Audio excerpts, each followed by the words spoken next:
Hello friends, in this video I am going to talk about one of the important topic of Indian economy that is national income. इस video में हम बात करने वाले हैं national income topic के बारे में। इसको डिस्कस करने से पहले मैं आपको कुछ एग्जांपल लेके समझाता हूं कि नेशनल इनकम का कंसेप्ट आया कहां से। मान लीजिए 3 पर्सन है, तीनों किसी कंपनी में काम करते हैं, तीनों को मंथली सैलरी मिलती है। कितनी मिलती है? जो फर्स्ट पर्सन है मैं मान के चल रहा हूं ही is getting 10,000 rupees per month. Second जो पर्सन है he is getting 20,000 rupees per month और जो थर्ड पर्सन है he is getting 40,000 rupees per month.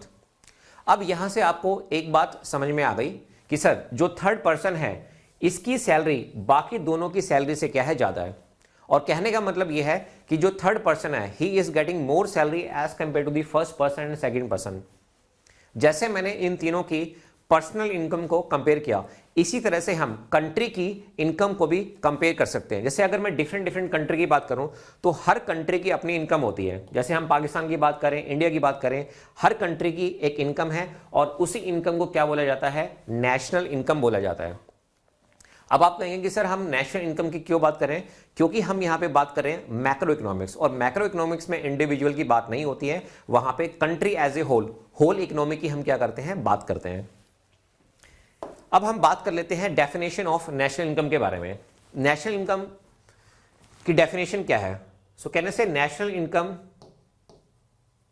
Refers to the total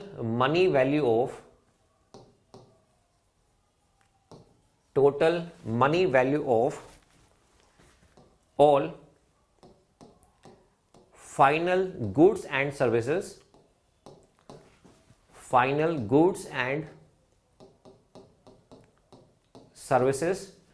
produced by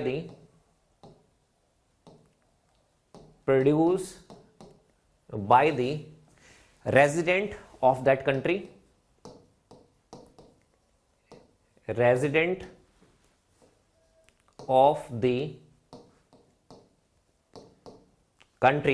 during a certain period of time or during a period of time। तो दोस्तों ये definition किसकी है? National income की है। अगर ये डेफिनेशन आप पूरी तरह से क्लियर कर लेते हैं तो ये जो पूरा का पूरा चैप्टर है नेशनल इनकम, ये आपको समझ में आ जाएगा। कैसे? देखिए, आपके माइंड में सबसे पहला डाउट ये होगा कि सर आप हमें ये बताइए what is the meaning of money value. Money value का मतलब क्या है? सेकंड, आपके माइंड में डाउट होगा कि सर आपने यहां पे फाइनल गुड्स एंड सर्विसेज को क्यों इंक्लूड किया, आपने इंटरमीडिएट को इंक्लूड क्यों नहीं किया? ये आपका सेकंड डाउट है।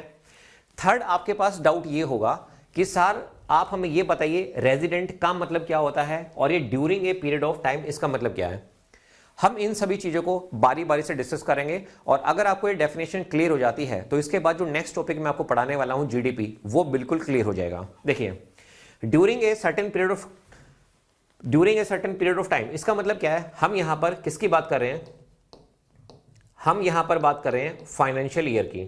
किसकी बात कर रहे हैं? फाइनेंशियल ईयर की।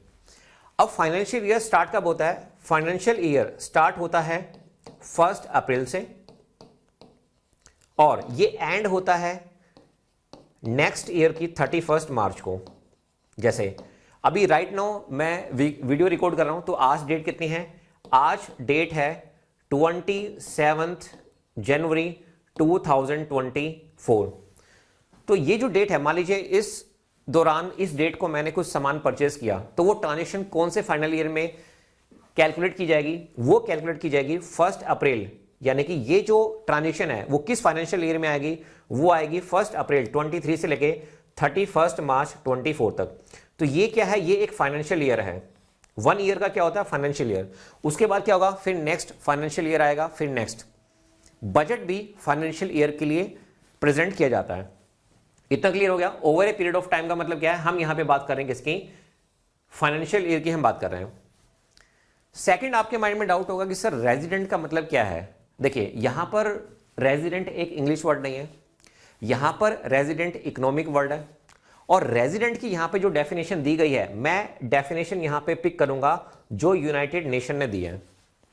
अब यूनाइटेड नेशन क्या कहता है? यूनाइटेड नेशन एक सिंपल सी बात कहता है, जैसे मान लीजिए मैं स्टडी करने के लिए कनाडा में जाता हूं या जॉब करने के लिए जाता हूं या एज ए टूरिस्ट मैं कनाडा में जाता हूं, अगर मैं एक साल से पहले वापस आ जाता हूं अपनी कंट्री में, या एक साल मतलब आप ये लगा लीजिए कि 300 दिन, 6 महीने, 8 महीने, 9 महीने अगर मैं कनाडा में रहता हूं, तो मैं इंडियन ही कहलाऊंगा, मैं कनाडा का रेजिडेंट नहीं कहलाऊंगा।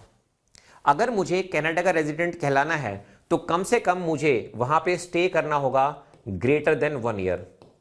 अगर मैं एक साल से ज्यादा किसी भी कंट्री में स्टे कर गया, एक साल से ज्यादा किसी भी कंट्री में स्टे कर गया, एक साल से ज्यादा किसी भी कंट्री में स्टे कर गया, तो मैं वहां का क्या बन जाऊंगा? रेजिडेंट।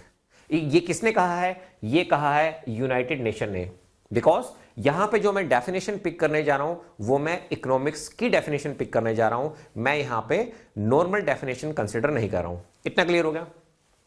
दूसरी बात, आपके माइंड में डाउट होगा कि सर आप हमें ये बताइए कि आप हमेशा फाइनल गुड्स एंड सर्विसेज क्यों इंक्लूड करते हैं? देखिए, अगर हम इंटरमीडिएट गुड्स को लेंगे तो उसमें होता क्या है, उसमें 2 बार वैल्यू क्या हो जाती है? ऐड हो जाती है, जो हमें ट्रू पिक्चर नहीं दे पाती है नेशनल इनकम की। कैसे? जैसे मान लीजिए शुगर है, अब शुगर बना, शुगर कहां से बनता है? शुगर केन से। अब उस शुगर, अब वो किसी मिल में गया होगा, पहले गन्ने गए होंगे वहां पे, तो वहां से जो शुगर बनी है वो शुगर क्या है? वो एक फाइनल प्रोडक्ट है। अब आप उसको डायरेक्टली कंज्यूम भी कर सकते हैं, लेकिन अगर आपने देखा होगा मैक्सिमम टाइम हम डायरेक्टली शुगर को कंज्यूम नहीं करते हैं। शुगर को हम या तो चाय में डालते हैं या कॉफी में डालते हैं या उससे आइसक्रीम बनाते हैं बाकी रॉ मटेरियल को डाल के। यानी कि अब हम क्या करेंगे, मान लीजिए मैंने चाय बनाया और उस चाय को मैं बेच रहा हूं, मेरा एक कैफेटेरिया है, तो मैं क्या करूंगा, वो जो चाय है वो मेरे लिए क्या बन जाएगी? इंटरमीडिएट गुड बन जाएगी। अगर मैं आइसक्रीम बना रहा हूं तो वो जो चीनी है मेरे पास, शुगर है, वो मेरे लिए क्या बन जाएगी? वो इंटरमीडिएट गुड बन जाएगी। तो हम यहां पे किसकी बात कर रहे हैं? फाइनल गुड की हम यहां पे बात कर रहे हैं। तो इसके ऊपर मैं आपको एक अलग से वीडियो भी आपको बना के दूंगा कि इंटरमीडिएट गुड्स क्या होते हैं और फाइनल गुड्स हमारे पास क्या होते हैं। जैसे अगर हमारे पास कोई मोबाइल है, अगर मैं यहाँ पे एग्जांपल लेना चाहूँ, जैसे ये मोबाइल है, अब ये मोबाइल, इसके अंदर बहुत सारे क्या कहते हैं, इस मोबाइल के अंदर बहुत सारे पार्ट्स भी होंगे, तो वो जो सारे के सारे पार्ट्स हैं वो क्या? इंटरमीडिएट हैं। अब उन सबको मिला के हमारे पास क्या बन गया है? एक फाइनल गुड बन गया है। तो हम क्या करेंगे? हम इसकी बात करेंगे, हम बात करने जा रहे हैं फाइनल गुड एंड सर्विसेज की। क्लियर हो गया इतना? उसके बाद देखिए, अब यहां पे आपके पास लास्ट आ जाता है मनी वैल्यू की। सर मनी वैल्यू का मतलब क्या है? इसका मतलब मैं समझाता हूं, लेकिन पहले मैं आपको डेफिनेशन एक बार रिपीट करा देता हूं। National income refer to the total money value of all final goods and services produced by the resident of the country during a certain period of time. अब इस पूरी डेफिनेशन में आपको सिर्फ एक डाउट है, और वो डाउट क्या है? Money value. मनी वैल्यू के बारे में बात करते हैं। देखिए, अब मनी वैल्यू को ही हम क्यों कंसिडर करते हैं? मैं यहां पे लिखना चाहता हूं money value is equal to quantity of production is equal to quantity of production into market price, into market price. आपने देखा होगा डिफरेंट कमोडिटीज होती हैं। जैसे अगर मैं बात करना चाहूं, मान लीजिए आप शुगर परचेज करने जाते हैं। अब शुगर का कुछ प्राइस होगा, जैसे मान लीजिए शुगर जो है वो 40 रुपीज पर केजी है। कितना है? 40 रुपीज पर केजी है। अगर आप मिल्क लेने जाते हैं, मिल्क परचेज करने आप जा रहे हैं, तो मिल्क मान लीजिए 60 रुपीज पर लीटर है। ठीक है, अब हर कमोडिटी की अलग अलग यूनिट है। तो आप मान लीजिए शुगर परचेज करने जा रहे हैं, तो आप उसको बोलेंगे ना कि मुझे 1 kg शुगर चाहिए। अगर आप दूध लेने जा रहे हैं, मिल्क लेने जा रहे हैं, तो आप उसको बोलेंगे कि मुझे 1 लीटर या 2 लीटर क्या चाहिए? दूध चाहिए, मिल्क चाहिए। कहने का मतलब यह है कि हर किसी की सॉलिड है, लिक्विड है, उनकी यूनिट अलग अलग होती है। उसी के हिसाब से क्या करते हैं? रेट डिसाइड होते हैं। जैसे मैंने कहा 40 rupees per KG, 60 rupees per litre. तो यहां पे जो मनी वैल्यू है उसका मतलब क्या है कि हम यहां पे किसकी बात कर रहे हैं? हम यहां पे बात कर रहे हैं कितनी क्वांटिटी होगी और उसका क्या होगा? मार्केट प्राइस होगा। जब आप इन दोनों को मिला देते हैं वो क्या कहलाता है? मनी वैल्यू कहलाता है। क्योंकि अब हम यहां पे बार्टर सिस्टम में ट्रेड नहीं कर रहे हैं, अब हम यहां पे ट्रेड कर रहे हैं किसमें? मनी में। इतना क्लियर हो गया? अब देखिए, तो मनी वैल्यू का मतलब हो गया क्वांटिटी ऑफ प्रोडक्शन इनटू में मार्केट प्राइस। अब देखिए, अब नेशनल इनकम को हम 2 तरह से निकाल सकते हैं। जैसे मान लीजिए अगर मैं कैलकुलेट करना चाहूं national income at current price, eight current price, और एक हम कैलकुलेट कर सकते हैं national income at constant price, eight constant price. अभी आपके माइंड में एक डाउट होगा कि सर आप हमें यह बताइए करंट प्राइस का मतलब क्या होता है और कांस्टेंट प्राइस का मतलब क्या होता है, यह भी हम डिस्कस करेंगे। अगर मैं यहां पर बात कर रहा हूं national income at current price, देखो दोनों में पहले मैं इसको कॉपी कर देता हूं। So this is what quantity of production, quantity of production into market price. Same मैं यहां पे भी कॉपी कर देता हूं इसको, क्वांटिटी ऑफ प्रोडक्शन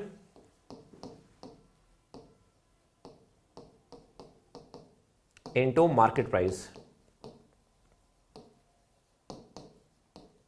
अब ध्यान से सुनिएगा, whenever we are talking about the national income at current price, तो हम quantity of production कंसिडर करेंगे in current year, in current year। Sir what about the market price, ये भी current year का ही होगा, market price of current year, of current year। और हम यहां पर bracket start, bracket close, bracket start, bracket close. Sir what about the national income at constant price, इसका formula क्या है? Quantity of production in current year, in current year into market price of base year, market price of base year. देखिए इन दोनों में main difference क्या है? National income at current price और national income at constant price, इन दोनों में जो सबसे मेन डिफरेंस है वो क्या है? Market price of base year. यहां पर हम मार्केट प्राइस लेंगे किसका? बेस ईयर का। अब ये बेस ईयर क्या होता है, कैसे चूज करते हैं, इसके बारे में बात करते हैं। देखिए ये जो बेस ईयर है, base year should be 4-5 years, 4-5 year previous to the current year, previous to the current year। अभी कौन सा ईयर चल रहा है? 23-24 चल रहा है, फाइनेंशियल ईयर। तो अगर मैं बेस ईयर कंसीडर करना चाहूं तो वो कम से कम, सर कम से कम वो 4 से 5 साल पुराना होना चाहिए। और अभी जो हम बेस ईयर ले रहे हैं, बेस ईयर ले रहे हैं, वो हम कंसीडर कर रहे हैं 2011-12। सर इससे पहले बेस ईयर क्या होता था? इससे पहले बेस ईयर हम कंसीडर करते थे 2004 एंड 5। सर ये चेंज कब हुआ? बेस ईयर चेंज कब हुआ? बेस ईयर आपका चेंज हुआ था 2015 में, ठीक है। अब ये बेस ईयर कौन डिसाइड करता है? गवर्नमेंट डिसाइड करती है। सर यहां पे एडवांटेज क्या है? सर यहां पे तो आप ले रहे हैं market price of current year, यहां पे ले रहे हैं बेस ईयर। अब ये पिछले जब हम 4-5 साल मतलब 2011-12 की हम यहां पे मार्केट प्राइस लेंगे तो उससे एडवांटेज क्या है, इसके बारे में बात करते हैं। अभी जो मैं आपको एग्जांपल लेने जा रहा हूं, अगर ये एग्जांपल आपको क्लियर हो गया तो नेशनल इनकम का टॉपिक आप हमेशा के लिए प्रिपेयर कर लेंगे, और इसके बाद जो टॉपिक्स आएंगे जीडीपी, वो भी आप इसको अच्छे से कर सकते हैं। तो देखिए अब ये जो डाउट है आपका कि सर यहां पे एडवांटेज क्या रहेगी, इसके बारे में बात करते हैं। देखिए मैं मान के चल रहा हूं कि ईयर लेते हैं 2019-20, ये मैंने एक ईयर चूज किया। अब इस ईयर में क्या होता है, 1000 कार मैन्युफैक्चर होती हैं और वो बिक भी जाती हैं, और वो बिक जाती हैं, हर गाड़ी जो बिकती है वो 10 लाख रुपीस की बिकती है। तो ये मैं मान के चल रहा हूं कि इस ईयर में क्या होता है, 1000 cars manufactured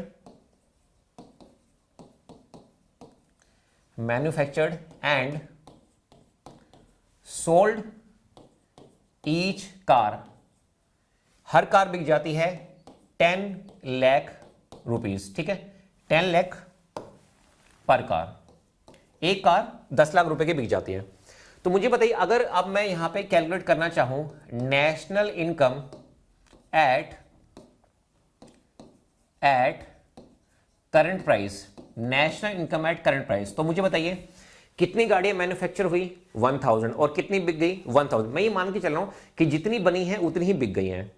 अब आपके माइंड में डाउट होगा कि सर अगर मान लो 1000 बनी है और 200 ही गाड़ी बिके तो बाकी 800 का क्या होगा, उसके बारे में भी आएंगे। फिलहाल अभी हम ये मान के चल रहे हैं कि 1000 कार जो मैन्युफैक्चर हुई हैं वही बिक गई हैं। तो मुझे बताइए क्वांटिटी ऑफ प्रोडक्शन कितना है 1000 और हर गाड़ी कितने की बिकी है 10 लाख रुपीस की। तो टोटल जो नेशनल इनकम हुई वो हमारे पास कितनी होगी 100 करोड़ रुपीस। बताइए यहां तो कोई डाउट, कितनी होगी 100 करोड़। अब नेक्स्ट ईयर में क्या हुआ, नेक्स्ट ईयर में कोरोना आ गया। नेक्स्ट फाइनेंशियल ईयर को आप कैसे लिखेंगे 2020-21। अब नेक्स्ट ईयर में क्या हुआ, कोरोना आ गया। तो कोरोना जब हुआ तो उस समय पे कम गाड़ियों की मैन्युफैक्चरिंग हुई और जितनी बनी उतनी ही बिक गई। तो मैं ये मान के चल रहा हूं कि 1000 की बजाय अब 900 cars manufactured and sold at, अब मैं मान के चल रहा हूं कि 12 लाख रुपए की एक कार बिकी है। कितने की 12 लाख रुपए की, 12 लाख की। तो अगर हम यहां पे कैलकुलेट करते हैं national income at current price, national income at current price, तो कितनी गाड़ियां बनी और बिकी 900, हर गाड़ी 12 लाख की। तो ये कितना हो गया हमारे पास, ये हो गया 108 करोड़ रुपीस। अब मेरी बात सुनिएगा, आपके माइंड में एक डाउट होगा कि सर यहां पर मैन्युफैक्चरिंग कम हो रही है, कितनी कार बनी है last year, last financial year में बनी थी 1000 and in this year 900 car बनी है। मैन्युफैक्चरिंग कम हुई है, मैन्युफैक्चरिंग कम हुई है, लेकिन यहां पर जो नेशनल इनकम है वो बढ़ गई है। अब ऐसा कैसे हुआ, ऐसा हो सकता है, अब देखो गाड़ी का प्राइस बढ़ गया ना, पहले गाड़ी का प्राइस था 10 लाख रुपए, अब गाड़ी का प्राइस है 12 लाख रुपए। हो सकता है लेबर महंगी हो गई हो सकता है जो रॉ मटेरियल जो गाड़ी के अंदर यूज हो रहा है वो महंगा हो गया हो। तो कहने का मतलब है अगर आप देखोगे गाड़ियां कम बनी और नेशनल इनकम ज्यादा हो गई, तो क्या मैं कह सकता हूं ये बेसिकली में हमें एक रॉन्ग डाटा दे रहा है, ये ट्रू पिक्चर नहीं है, नेशनल इनकम की ये ट्रू पिक्चर नहीं है। अब हम क्या करेंगे, ये जो मैंने कैलकुलेशन की है ये मैंने इस फॉर्मूले से की है, national income at current price. अब जो मैं कैलकुलेशन करने वाला हूं वो मैं करने वाला हूं national income at constant price. अब इसमें क्या होगा, market price of base year choose किया जाएगा। कैसे, देखिए एग्जांपल लेते हैं। मान लीजिए हम बात कर रहे हैं 2019-20 के बारे में और मैं ये मान के चल रहा हूं कि 1000 कार्स बनी और वो बिक गई। 1000 cars manufactured and sold at 8 lakh पर कार। तो मुझे बताइए अगर हम यहां पर कैलकुलेट करते हैं national income at constant price, national income at constant price, तो मुझे बताइए कितनी गाड़ियां बनी और बिकी 1000, कितनी 1000, और हर गाड़ी की कीमत कितनी थी 8 लाख रुपीस। तो माय डियर फ्रेंड ये आपके पास कितना आ गया 80 करोड़ आ गया। अब हम बात करते हैं नेक्स्ट ईयर में कोरोना थोड़ा सा और बढ़ गया 2020-21, तो मैन्युफैक्चरिंग क्या हो गई, कम हो गई, लेकिन गाड़ी का प्राइस यहां पे चेंज नहीं होगा, बेस ईयर में चेंज नहीं होगा। मैं ये मान के चल रहा हूं कि अब कितनी गाड़ियां बन रही हैं 900 car manufactured and sold at 8 lakh पर कार। तो मुझे बताइए अगर हम यहां पर कैलकुलेट करते हैं national income at constant price, national income at constant price, तो कितनी गाड़ियां बनी और बिकी 1000, सॉरी इस केस में, सेकंड केस में है हमारे पास 900, तो ये हो गया हमारे पास कितना 900, और इसको हम मल्टीप्लाई करने जा रहे हैं 8 लाख के साथ। तो my dear friend this will be equal to 72 crore. तो मुझे बताइए मैन्युफैक्चरिंग सेकंड केस में क्या हो रही है, कम, मैन्युफैक्चरिंग है कम और नेशनल इनकम भी क्या है, कम। इसका मतलब ये हमें एक ट्रू पिक्चर दे रही है इकोनॉमी की। तो जो हमें ट्रू पिक्चर देता है इकोनॉमी की, तो उसको हम बोलते हैं रियल। तो यहां पे जो वर्ड इस्तेमाल करने जा रहा हूं वो वर्ड होगा हमारे पास रियल नेशनल इनकम। क्या होगा? Real national income. इसको हम बोलेंगे रियल नेशनल इनकम। तो सर फिर ऊपर वाले का नाम क्या होगा? इसको हम कहेंगे nominal national income. So this is called by the name of nominal national income. Same अगर मैं वापस लास्ट पेज पे आऊं तो हम कह सकते हैं कि ये जो फॉर्मूला है ये हमें किसके बारे में बता रहा है? ये हमें बता रहा है नॉमिनल नेशनल इनकम के बारे में। और ये जो कांस्टेंट प्राइस वाला फॉर्मूला है जिसमें market price of base year हम सेलेक्ट करते हैं, ये हमें बता रहा है रियल नेशनल इनकम के बारे में। बताइए। तो मैं उम्मीद करता हूं कि आपको यहां तक कोई डाउट नहीं होगा और ये जो रियल नेशनल इनकम है और नॉमिनल, ये आपको क्लियर हो गई होगी। अगर ये चीजें क्लियर हो गई हैं, अब देखिए, अब आपको मैं एक नेक्स्ट कंसेप्ट देने जा रहा हूं। देखिए, आपने अभी डिस्कस किया नॉमिनल नेशनल इनकम, ठीक है, आपने डिस्कस किया अभी रियल नेशनल इनकम। तो दोस्तों, अगर मैं नॉमिनल नेशनल इनकम को रियल नेशनल इनकम से डिवाइड कर देता हूं, so this will be equal to deflator of national income. Sir ये डिफ्लेटर ऑफ नेशनल इनकम क्या है? My dear friend, this is nothing but this is used to measure inflation. Inflation को measure करने का ये एक इंडिकेटर है। तो कम से कम आपको अब यहां पर नॉमिनल नेशनल इनकम क्लियर हो गई है, रियल नेशनल इनकम क्लियर हो गई है। अगर फिर भी नहीं हुई है तो मैं वापस से आता हूं। हमेशा याद रखना, नॉमिनल नेशनल इनकम में हम क्या कंसीडर करते हैं? Market price of current year. और रियल नेशनल इनकम में हम क्या कंसीडर करते हैं? हम कंसीडर करते हैं market price of base year. दूसरी बात, सर ये बेस ईयर इतना इंपॉर्टेंट क्यों है? ये कैसे डिसाइड किया जाता है और कैसे? मान लीजिए अब मेरे पास ये मोबाइल है, अब इस मोबाइल की कॉस्ट क्या होगी, या फिर मेरे पास जो वॉलेट है इसकी कॉस्ट क्या होगी? आपको हैरानी होगी दोस्तों, ये डिसाइड की जाता है गवर्नमेंट के द्वारा।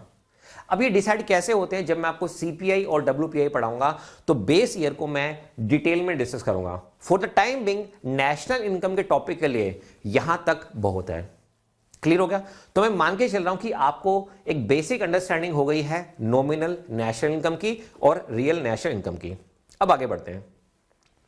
तो हमने डिस्कस कर लिया है नेशनल इनकम। अब देखिए, अब हम बात कर लेते हैं टाइप ऑफ नेशनल इनकम के बारे में। कितने टाइप की होती है?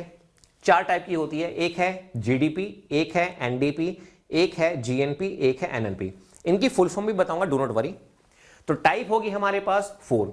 सर इसको आप मेजर कैसे करेंगे? मेजर हम इसको करेंगे 3 मेथड से। एक होगा income method, expenditure method, production method. बहुत ईजी है, ट्रस्ट मी, बहुत ईजी है ये तीनों मेथड। विद इन 2 मिनट्स मैं इनको कराऊंगा। और उसके बाद देखिए, कुछ हमारे पास और टॉपिक हैं, जैसे फैक्टर कॉस्ट क्या होता है, प्राइस कॉस्ट क्या होता है, करंट प्राइस क्या होता है और मार्केट प्राइस क्या होता है, इसके बारे में बात करें। हालांकि नॉमिनल और रियल तो मैं आपको बता चुका हूं। इसके अलावा एक वर्ड आता है नेट। नेट का मतलब क्या होता है? तो इन सब के बारे में हम बारी बारी से डिटेल में डिस्कशन करते हैं। अब देखिए, सबसे पहले आपको पता होना चाहिए फुल फॉर्म। जैसे आपको पता है मेरा नाम क्या है, प्रदीप अहलावत है, उसी तरह से आपको पता होना चाहिए जीडीपी। जीडीपी की फुल फॉर्म क्या है? Gross domestic product. Sir NDP क्या होता है? एनडीपी होता है net domestic product. Sir GNP क्या है? जीएनपी है gross national product. Sir NNP क्या है? ये है नेट नेशनल प्रोडक्ट। इन सभी में एक चीज कॉमन है और वो क्या है? वो है हमारे पास प्रोडक्ट। ये जो आपको यहां पर पी नजर आ रहा है ये कॉमन है। ये क्या है? प्रोडक्ट है। तो हम यहां पर कौन से प्रोडक्ट के बारे में बात करने वाले हैं? हम यहां पर बात करने वाले हैं फाइनल प्रोडक्ट के बारे में। फाइनल प्रोडक्ट, अगर आप किसी भी लेमैन से पूछेंगे प्रोडक्ट के बारे में तो वो यही बोलेगा कि ये मोबाइल एक प्रोडक्ट है, ये वॉलेट एक प्रोडक्ट है। लेकिन दोस्तों मैं आपको बताना चाहता हूं, सर्विसेज भी प्रोडक्ट का पार्ट होती हैं। अगर मैं सर्विसेज की बात करता हूं, if I am talking about the services is also a part of the product. आप कहेंगे कि सर आप कैसे बात कर रहे हैं? How services can be product? Yes, हो सकती हैं। आप गूगल ओपन कीजिएगा, you just open the google.com और उसमें आप सर्च कीजिएगा SBI प्रोडक्ट, SBI प्रोडक्ट्स। देखिए, प्रोडक्ट यहां पे इंग्लिश वर्ड नहीं है, प्रोडक्ट यहां पे एक इकोनॉमिक वर्ड है। अब उसका मीनिंग क्या होता है? देखिए, मैंने SBI की वेबसाइट पे जाके एक PDF डाउनलोड की थी कि SBI कौन कौन सी सर्विसेज देता है।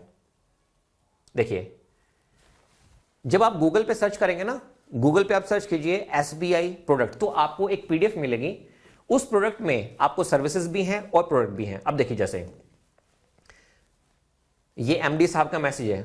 अब देखिए, हो सकता है कैमरे में अभी ये क्लियर ना नजर आ रहा हो, लेकिन आप गूगल सर्च करेंगे सेम PDF आपको मिलेगी। देखिए, यहां पर है पर्सनल डिपॉजिट प्रोडक्ट, नाम देखिए, नाम है यहां पे डिपॉजिट प्रोडक्ट। अब इस प्रोडक्ट के अंदर क्या क्या सर्विसेज हैं? जैसे saving bank account, saving plus account, pension account, account for minor, recurring deposit, term deposit, variant of term deposit. आप सभी को जनरली दो ही डिपॉजिट के बारे में पता होता है, एक करंट होता है, एक सेविंग। जो लोग सेविंग करते हैं उनको FD के बारे में मालूम होता है, लेकिन इतनी सारी सर्विसेज प्रोवाइड करा रहा है SBI। इसके अलावा अगर हम लोन, ये कौन से हैं? ये है डिपॉजिट प्रोडक्ट। अगर हम लोन डिपॉजिट की बात करें, होम लोन है, ऑटो लोन है, personal, education, pension, gold, loan against deposit, solar roof, top finance, so many things are there. इसके अलावा हमारे पास personal gold related deposit and loan product हैं। तो दोस्तों, लिस्ट यहां पे बहुत बड़ी है। जैसे लोन प्रोडक्ट्स हैं बिजनेस के लिए, एग्रीकल्चर के लिए। ये तकरीबन 40 पेज के आसपास की ये PDF है, 40-45 पेज की। आप इस PDF को एक बार देखिएगा तो आपको एक चीज समझ में आ जाएगी कि इकोनॉमी में प्रोडक्ट के अंदर क्या होता है, सर्विसेज आती हैं। इतना क्लियर हो गया? अब वापिस से अपनी स्लाइड पे आते हैं। So let me back to the slide. और हम डिस्कशन कर रहे थे किसका? GDP का।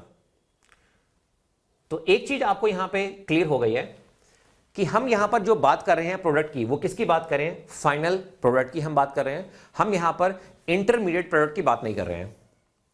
दूसरी बात यह है कि इस प्रोडक्ट में जितनी भी सर्विसेज हैं, वो सर्विसेज क्या हैं? सारी की सारी इंक्लूड हैं। तो P के बारे में पता चल गया। उसके बाद देखिए, अब ये जो पहला अल्फाबेट है, यहां पर क्या है? G, यहां पे क्या है? N है। यहां पे क्या है? G, यहां पे क्या है? N है।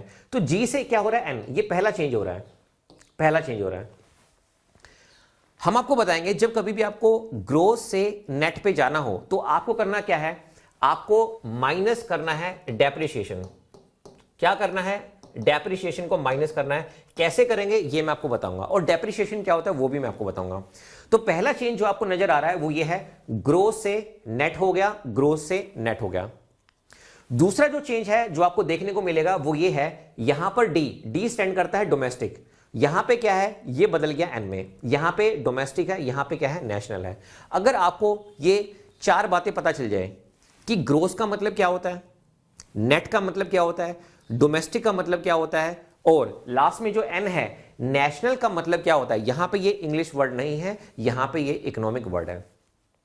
अगर आपको ये सब बातें पता चल जाए और डेप्रिसिएशन अगर आपको पता चल गया तो आप ये चारों में टॉपिक में मास्टरी कर लोगे, और इसके एक बार ये मास्टरी होगी तो आपसे कोई भी क्वेश्चन पूछ लिया जाए इससे रिलेटेड, वो आप बना पाएंगे। ठीक है, तो चलिए सबसे पहले हम शुरुआत करते हैं किसके साथ? GDP के साथ। तो GDP की फुल फॉर्म क्या होती है? ध्यान सुनिएगा। प्रोडक्ट के बारे में मैंने आपको बता दिया। प्रोडक्ट का मतलब है, हम यहां पर कंसिडर करने जा रहे हैं फाइनल प्रोडक्ट। फाइनल प्रोडक्ट का मतलब है जो एंड कस्टमर यूज करेगा, जो एंड कस्टमर यूज करेगा। अब देखो, ग्रोस का मतलब क्या होता है? ग्रोस का मतलब होता है टोटल। टोटल कितनी प्रोडक्शन हुई है एक फाइनेंशियल ईयर में, यानी कि एक मैथमेटिकल टूल है। एक फाइनेंशियल ईयर, आपको पता है फाइनेंशियल ईयर स्टार्ट कब होता है? अभी मैंने आपको बताया था, फाइनेंशियल ईयर स्टार्ट होगा आपका 1 अप्रैल से, और ये कब ओवर होगा? ये नेक्स्ट ईयर की 31 मार्च को ओवर होगा। कब होगा? नेक्स्ट ईयर की 31 मार्च को। तो हम यहां पर बात कर रहे हैं टोटल, मैथमेटिकल टोटल में कितना प्रोडक्शन होता है एक फाइनेंशियल ईयर में। डोमेस्टिक का मतलब क्या है? डोमेस्टिक का मतलब यह है कि with in the boundary of a country. अब आपके माइंड में डाउट होगा कि सर आप कौन सी बाउंड्री की बात कर रहे हैं? आप जियोग्राफिकल बाउंड्री की बात कर रहे हैं, मैरीन बाउंड्री की बात कर रहे हैं? देखिए, यहां पर हम बात कर रहे हैं जियोग्राफिकल बाउंड्री की। अब समुद्र में भी आप जाते हैं, फिशिंग करते हैं, तो हमारे पास कुछ नॉटिकल माइल्स तक हमारी इंडिया की क्या है, टेरिटरी है। उसके बाद दूसरी कंट्री की टेरिटरी आ जाती है। एयर स्पेस में भी आप जा रहे हैं, आप इंडिगो से, श्रीनगर से आप दिल्ली आ रहे हैं, तो आपने इंडिगो को पैसा पे किया, तो आपने एक सर्विस ली, तो वो भी काउंट होगा आपका। वो जो ट्रांजेक्शन है, वो जो मनी की ट्रांजेक्शन है, वो भी आपकी काउंट होगी। तो कहने का मतलब है, ग्रोस का मतलब हो गया कि टोटल आप एक फाइनेंशियल ईयर में विद इन ए कंट्री जितना आप प्रोडक्शन करते हैं, जितना आप प्रोडक्शन करते हैं, वन फाइनेंशियल ईयर की यहां पे बात हो रही है। तो अगर मैं एक लाइन में कहना चाहूं जीडीपी है क्या, तो हम कह सकते हैं it refers to the monetary value of final goods and services, final goods and services produce in a country in a span of 1 year. 1 year क्यों? क्योंकि हम फाइनेंशियल ईयर की बात कर रहे हैं। सर मॉनेटरी वैल्यू का मतलब क्या होता है? मॉनेटरी वैल्यू का मतलब होता है इन टर्म्स ऑफ मनी, क्योंकि अब हम यहां पर कुछ भी अगर कैलकुलेट कर रहे हैं, वो कैलकुलेशन होगी मनी में। आप मान लीजिए जीडीपी भी कैलकुलेट करेंगे तो वहां पर भी ट्रांजिशन होगा किसका? मनी का। अगर मनी का ट्रांजिशन नहीं है तो वो चीज जीडीपी में काउंट नहीं होगी। सर एग्जांपल बता सकते हैं? बिल्कुल बता सकते हैं। जैसे मान लीजिए मैं अपोलो कंपनी का मालिक हूं और मेरी कंपनी टायर बनाती है। अब कुछ टायर मैंने अपने पर्सनल यूज के लिए यूज कर लिए या मैंने किसी को गिफ्ट दे दिए, तो क्या वहां पर मनी का ट्रांजिशन हुआ? नहीं हुआ। तो जीडीपी में सिर्फ वही final goods and services use की जाएंगी जहां पर मनी का ट्रांजिशन होता है या जिनके अगेंस्ट मनी का ट्रांजिशन होता है। तो कहने का मतलब यह है it refers to the monetary value of final goods and services produce in a country in a span of 1 year, because हम बात करते हैं फाइनेंशियल ईयर की। बजट भी फाइनेंशियल ईयर के लिए आता है। सेकंड, अब डोमेस्टिक टेरिटरी मैंने आपको बता दिया, चाहे समुद्र के नीचे हो, चाहे आप स्पेस की बात कर लें या फिर आप लैंड की बात कर लें, जियोग्राफिकल बाउंड्री की बात हो रही है यहां पे। तो domestic territory refer to the economic territory which include the territory administered by a government, administered by a government within which the person, goods and capital circulate freely. बताइए, definition clear होगी? आपको मैंने यह भी बता दिया gross का मतलब क्या है, डोमेस्टिक का मतलब क्या है, प्रोडक्ट। बहुत सारे स्टूडेंट को डाउट रहता है प्रोडक्ट का मतलब। दोस्तों इस प्रोडक्ट के अंदर सर्विसेज भी आ जाती हैं, इसके अंदर आपके पास गुड्स भी आ जाते हैं, goods and services. Clear? So it refers to the monetary value of final goods and services produce in a country in a span of 1 year. ये आपको हेल्प कर सकता है प्रीलिम्स में अगर क्वेश्चन आता है कि which one of the following is giving the best definition of GDP, तो आप रिलेट कर पाएंगे। इतना क्लियर हो गया? अब देखिए, अब आपके माइंड में डाउट होगा कि सर जीडीपी में क्या क्या इंक्लूड होता है, क्या क्या इंक्लूड नहीं होता है। तो मैं with the help of example ले रहा हूं ताकि आपके जितने भी डाउट्स हैं वो हमेशा के लिए खत्म हो जाए। अब देखिए, नेस्ले कंपनी है, नेस्ले बहुत सारे प्रोडक्ट बनाती है, जैसे ये नेस्ले चॉकलेट भी बनाती है, ये मैगी भी बनाती है। अब देखो, ये कंपनी कहां की है? ये कंपनी है स्विट्जरलैंड की, लेकिन इसने इंडिया में प्लांट लगाया। तो अब क्वेश्चन ये है कि इसकी जो अर्निंग है, क्या वो इंडिया की जीडीपी में, हम किसकी बात कर रहे हैं? इंडिया की, क्या वो इंडिया की जीडीपी में काउंट होगा या नहीं होगा? सबसे पहले आप मुझे बताइए, डेफिनेशन में हमने किसकी बात की थी? It refers to the monetary value of final goods and services produce in a country, produce in a country, country country country. तो आप मुझे बताइए ये कहां पर प्रोड्यूस हो रही है? अपनी कंट्री में, इंडिया में। इसका मतलब ये इंक्लूड होगी इंडिया की जीडीपी में। इतना क्लियर हो गया? दूसरी बात, फोर्ड जो है ये यूएसए का ब्रांड है, फोर्ड ब्रांड है यूएसए का। हालांकि अभी फोर्ड इंडिया से चली गई है, पहले इसकी मैन्युफैक्चरिंग होती थी चेन्नई में प्लांट लगाया गया था। उसके बाद ऐसा बताया जा रहा है कि 2025 में फोर्ड वापस आ रही है, लेकिन 2025 में इनका जो मेन मोटो रहेगा वो रहेगा इलेक्ट्रिकल व्हीकल्स पे। तो मुझे बताओ, चलो सपोज करो अभी ये फोर्ड का जो ब्रांड है ये अभी भी इंडिया में है और प्रोडक्शन कर रहा है, तो क्या इंडिया की जीडीपी में इंक्लूड होगा? जो भी मनी की ट्रांजेक्शन होती है, जो भी पैसा कमा रही कंपनी, क्या वो इंडिया की जीडीपी में इंक्लूड होगा? जी हां, अगर यहां पे प्रोडक्शन हो रही है तो इंडिया की जीडीपी में इंक्लूड होगा। बताइए क्यों? क्योंकि प्रोडक्शन कहां पर हो रही है? प्रोडक्शन हो रही है with in the geographical boundary of a country. Nestle भी इंडिया में प्रोडक्शन कर रही है, ये भी इंडिया में प्रोडक्शन कर रही है। बताइए, दोनों को हम इंक्लूड करेंगे कहां पर? इंडिया की जीडीपी में। इतना क्लियर हो गया? कुछ और एग्जांपल लेते हैं। अली जफर साहब पाकिस्तान के एक सिंगर हैं, बहुत फेमस सिंगर हैं। अब ये पिछले मान लीजिए 2 साल से या 1 साल से ज्यादा समय से ये इंडिया में रह रहे हैं, मूवीज में काम कर रहे हैं, गाने गा रहे हैं।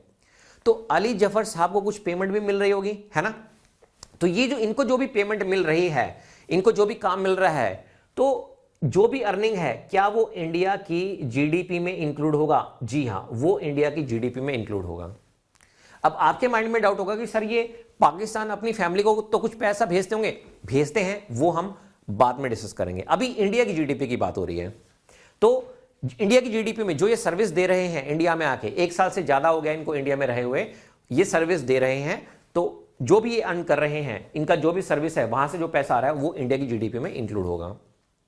अब अगर हम रिवर्स लें, सुंदर पिचाई साहब हैं, ये हैं इंडिया के, लेकिन ये क्या कर रहे हैं, ये सर्विस कहां पर दे रहे हैं? ये सर्विस दे रहे हैं यूएसए में। तो मुझे बताओ, क्या वो सर्विस इंडिया में प्रोड्यूस हो रही है? नहीं। तो इनकी जो इनकम है, क्या वो इंडिया की जीडीपी में इंक्लूड होगी? नहीं होगी। क्यों नहीं होगी? क्योंकि दोस्तों अभी मैंने आपको बताया डेफिनेशन क्या है। It refers to the monetary value of final goods and services. यहां पर सर्विसेज भी हैं produce in a country in a span of 1 year. किसकी बात हो रही है? अपनी कंट्री की बात हो रही है। बताइए, इतना क्लियर हो गया आपको? तो with the help of real example मैं यहां पे बता रहा हूं। अब आपके माइंड में एक डाउट होगा, हमारे बहुत सारे जो भाई हैं वो मिडल ईस्ट कंट्री में जाते हैं, सऊदी में जाते हैं, और वो वहां पे काम करते हैं, और वो वहां पे उनकी लोकल करेंसी में कमा भी रहे हैं। तो आप मुझे बताइए, ये जो काम कर रहे हैं, इनको जो पैसा मिल रहा है, क्या वो इंडिया की जीडीपी में इंक्लूड होगा या नहीं? मैं इंडिया की जीडीपी की बात कर रहा हूं, वो इंडिया की जीडीपी में इंक्लूड नहीं होगा। क्यों नहीं होगा? क्योंकि ये जो सर्विस दे रहे हैं वो इंडिया में नहीं दे रहे हैं, सर्विस दी जा रही है किसी और कंट्री में, बाहर की कंट्री में। बताइए, इतना क्लियर हो गया आपको? तो कहने का मतलब यह है कि ये जो डेफिनेशन मैंने आपको लिखवाई है, इसमें आपकी मास्टरी हो जानी चाहिए। What is GDP? GDP refers to the monetary value of final goods and services, final goods and services produce in a country in a span of 1 year. Clear है?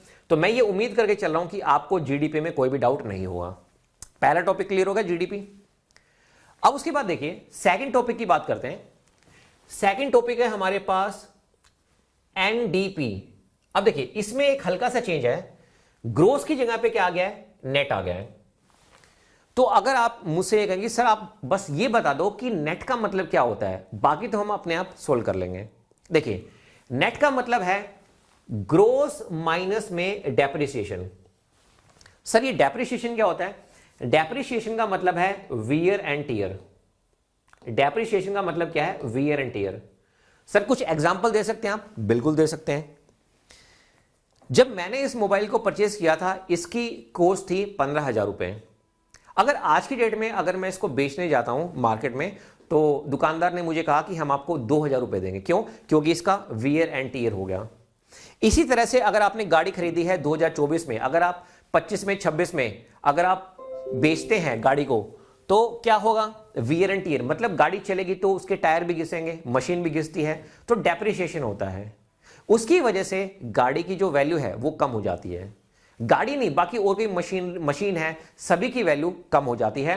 तो ये कहलाता है डेप्रिसिएशन। जैसे अगर मैं एक पिक्चर से समझाना चाहूं तो ये जैसे टायर है, अब ये खराब हो चुका है, वियर एंड टीयर, इसका कोई मतलब ही नहीं है। फाइन। तो कहने का मतलब ये है, जब कभी भी हम बात करेंगे नेट की, तो सिंपली याद रखना नेट का मतलब क्या है? ग्रोस में से डेप्रिसिएशन को आप क्या कर दो? सब्ट्रैक्ट कर दो।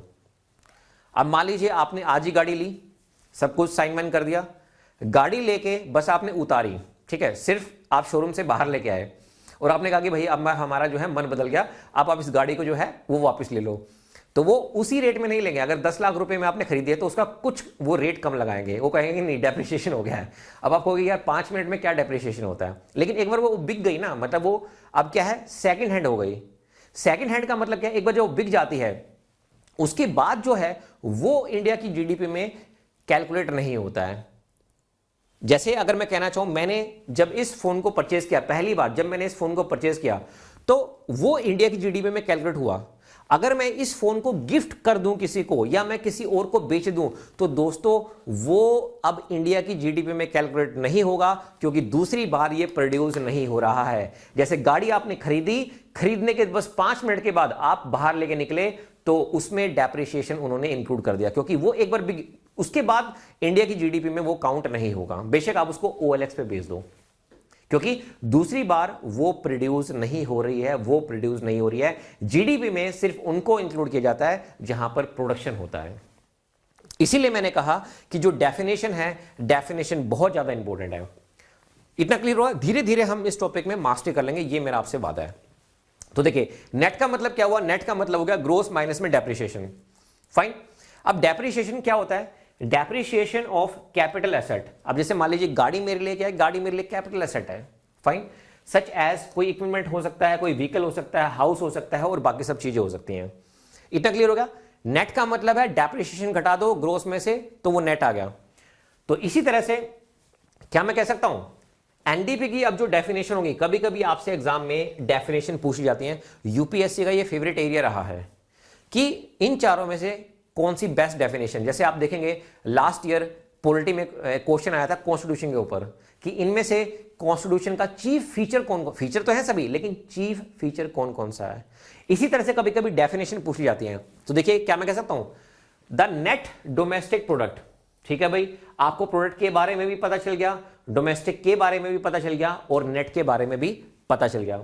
The net domestic product is defined as the net value of all the goods and services produced within a country geographical border।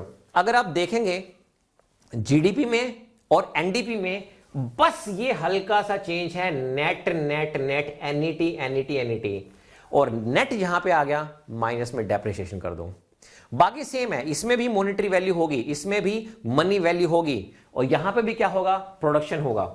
Fine. तो अगर आप सब्ट्रैक्ट कर देते हैं डेप्रिसिएशन, तो दोस्तों आपको क्या मिल जाता है? आपको एनडीपी मिल जाता है। क्लियर हुआ? इट इज कंसिडर्ड ए की इंडिकेटर ऑफ इकोनॉमिक ग्रोथ। अगर देखा जाए, सबसे पहले मैंने आपको पढ़ाया जीडीपी, उसके बाद मैंने आपको पढ़ाया एनडीपी। अगर देखा जाए तो जो एनडीपी है वो जीडीपी से क्या है? बेहतर इंडिकेटर है। अब देखो, आपने देखा होगा जापान की जो गाड़ियां हैं वो काफी अच्छी मानी जाती हैं। क्यों मानी जाती हैं? क्योंकि जापान में जो टेक्नोलॉजी है, मशीन्स हैं, वो मतलब उनमें जो डेवलपमेंट है वो एक्सट्रीम लेवल पे है। वहां पर डेप्रिसिएशन क्या होता है? कम होता है, क्योंकि वो लोग क्या करते हैं, वो लोग मशीन्स पे, आरएनडी पे बहुत ज्यादा पैसा खर्च करते हैं। इंडिया में क्या है? इंडिया पे आरएनडी में बहुत कम पैसा खर्च होता है। ऐसा बताया गया था कोरोना पे, वैक्सीन के एरिया में भी, कि बहुत सालों के बाद अब रिसर्च होने लग रही है। तो इंडिया में आरएनडी पे इतना पैसा खर्च नहीं होता, लेकिन बाहर की कंट्री में क्या है, आप किसी भी सेक्टर में जाएंगे, आप ऑटोमोबाइल में जाएंगे या फिर आप इलेक्ट्रॉनिक सेक्टर में जाएंगे, हर सेक्टर में आरएनडी हो रही है। तो जहां पे जितनी ज्यादा आरएनडी होगी, रिसर्च एंड डेवलपमेंट होगा, वहां की मशीन्स, जो आउटपुट प्रोडक्ट होगा वो बढ़िया होगा और डेप्रिसिएशन दोस्तों कम होगा। समझ पा रहे हैं मेरी बात? तो एनडीपी की जो डेफिनेशन है वो क्लियर होगी। एक और डेफिनेशन मैं आपको देता हूं, the net domestic product is calculated by, same है, आप कैसे कैलकुलेट करेंगे? subtracting the value of depreciation of a capital asset of the nation such as machinery, housing, so and so far from the GDP।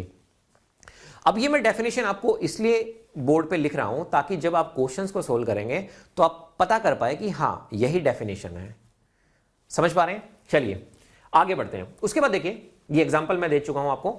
अब आते हैं अपने third यानी कि ग्रोस नेशनल पे। देखिए, हमने डिस्कस किया था अभी थोड़ी देर पहले जीडीपी, ठीक है, उसके बाद हमने आपको पढ़ाया एनडीपी, अब हम आपको पढ़ाने वाले हैं जीएनपी।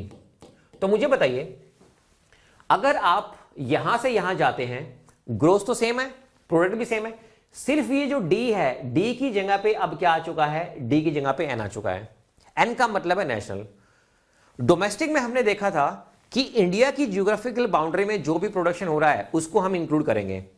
अब यहां पर जो एन है, इसका मतलब क्या है? देखिए, इसका मतलब यह है, GNP refers to the total value of all, total value of all the goods and services produced by the resident. सुनिएगा दोस्तों, produced by the resident and businesses of a country irrespective of the location. इसका मतलब क्या हुआ? मतलब location भूल जाओ, कहीं पर भी प्रोडक्शन हो रहा है वो अब आपका काउंट होगा किसमें? जीएनपी में, जीएनपी में, जीएनपी में। वापिस से मैं लेके आता हूं। देखिए, सबसे पहले हम चलते हैं अपने इस एग्जांपल पे। ये जीडीपी में इंक्लूड नहीं हो रहा था, लेकिन क्या ये जीएनपी में इंक्लूड होगा इंडिया की? बिल्कुल होगा। क्यों होगा?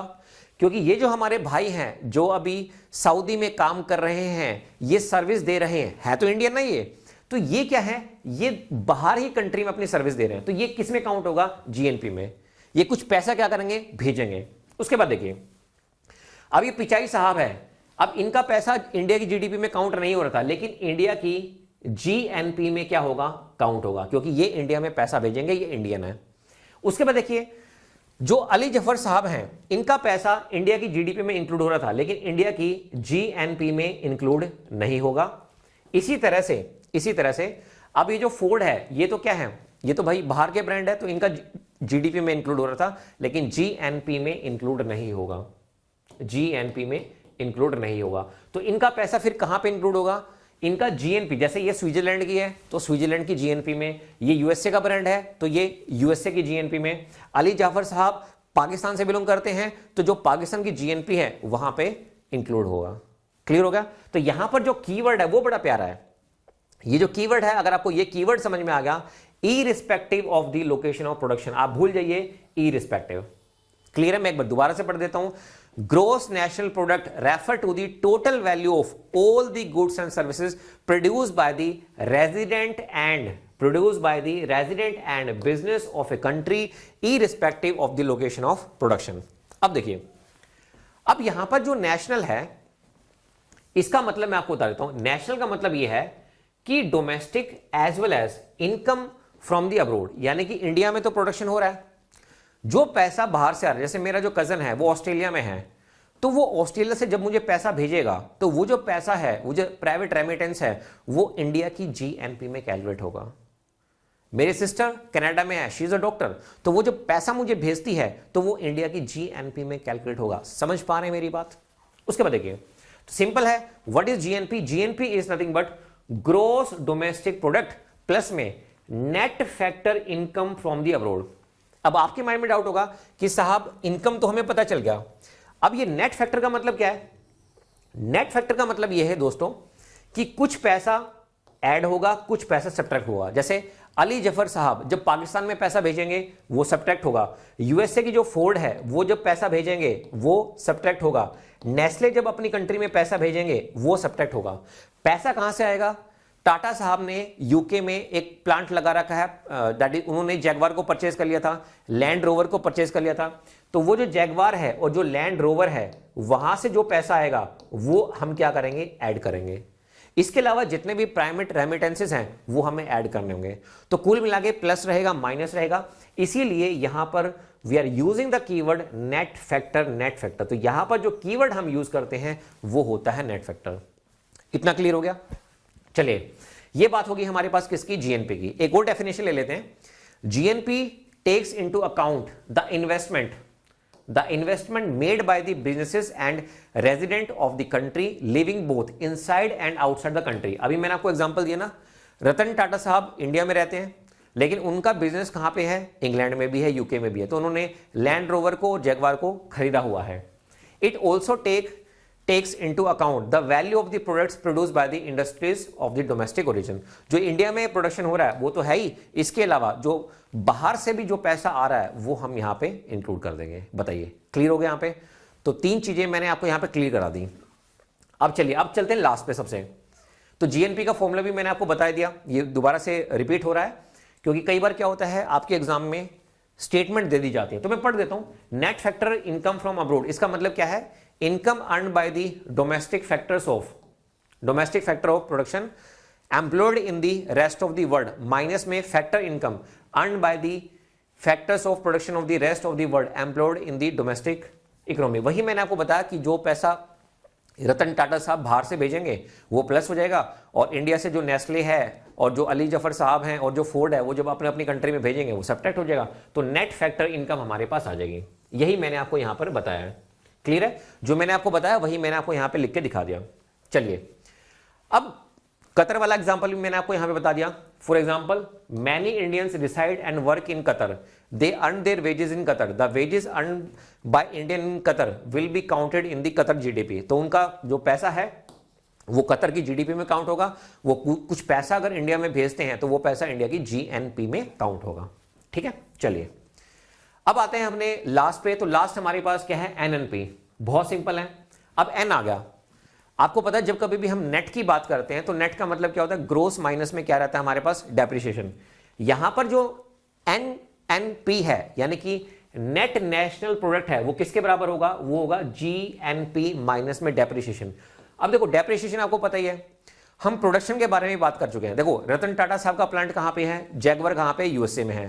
फोर्ड ने कहां पे प्लांट लगा रखा है, इंडिया में। तो ऐसा तो है नहीं कि भाई वहां पे इंग्लैंड में और इंडिया में डेप्रिसिएशन नहीं होगा, बिल्कुल डेप्रिसिएशन होगा। तो उसको जब हम सब्ट्रैक्ट कर देते हैं तो फाइनली हमारे पास आ जाता है एनएनपी। क्या आ जाता है, एनएनपी। तो ये होगी हमारे पास फोर्थ। तो मैं इसको पढ़ देता हूं, नेट नेशनल प्रोडक्ट यानी कि NNP is the GNP after deducting the loss due to the depreciation. Factor of production goes through wear and tear. This wear and tear is called the depreciation. wear tear को हम क्या बोलते हैं, depreciation बोलते हैं। Clear है? तो हम यहां पे दोस्तों बात कर चुके हैं किसकी, जीडीपी की हम बात कर चुके हैं। तो जो 4 इंपोर्टेंट मैंने आपको पैरामीटर बताए, तो ये हम अब यहां पर बात कर चुके हैं। तो मैं उम्मीद करता हूं कि आपको जीडीपी, एनडीपी, जीएनपी, एनएनपी, इनकी बेसिक डेफिनेशन क्लियर हो गई होगी। नेशनल इनकम का फंडा मैंने आपको बता दिया। नॉमिनल इनकम क्या होता है वो मैं आपको बता चुका हूं। रियल इनकम क्या होता है, रियल नेशनल इनकम क्या होता है, उसके बारे में हम बात कर चुके हैं। तो मैं उम्मीद करता हूं कि इस टॉपिक में आपको कोई भी डाउट नहीं होगा। Thank you so much.